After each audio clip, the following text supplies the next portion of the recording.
உங்களுக்கு சர்க்கரை வியாதி இருக்கா? அதுக்காக நிறைய மருந்து மாத்திரைகள் சாப்பிட்டுட்டு இருக்கீங்களா? அல்லது நிறைய மூலிகைகளை நான் வந்து தினமும் நிறைய வகையான மூலிகையெல்லாம் நான் சாப்பிட்டுட்டு இருக்கிறேன், ஆனால் சர்க்கரை எனக்கு கட்டுக்குள்ளேயே வரல அப்படின்றீங்களா? கவலையப்படாதீங்க. இது வந்து பார்த்தீங்கன்னா சர்க்கரை கொல்லி சூரணம். இது எல்லோரும் தயாரிக்கிற மாதிரி எல்லாமே மூலிகைக்கு அதை மட்டும் போட்டு நம்ம தயார் பண்ணுறது கிடையாது. மூலிகை சத்துக்களை நாம் எடுக்கிறோம். ஒவ்வொரு மூலிகையும் பார்த்தீங்கன்னா அதாவது இந்த சர்க்கரையை கட்டுக்குள் வைத்திருக்கக்கூடிய மூலிகைகள், அந்த மூலிகைகளின் சத்துக்களை எடுத்து அந்த சத்துக்களை வந்து நாம் இதை வந்து அந்த சூரணத்தில் நாம் மிக்ஸ் பண்ணியிருக்கோம்.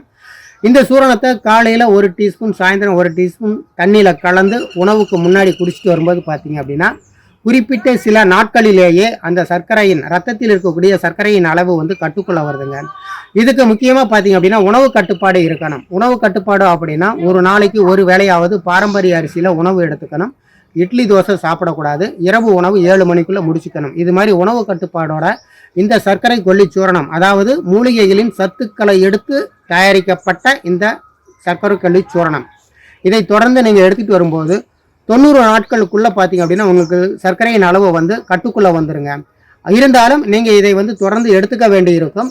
மேலும் இதை பற்றி தகவல் வேணும் அப்படின்னா கீழே இருக்கிற நம்பருக்கு கால் பண்ணுங்கள். நன்றி, வணக்கம்.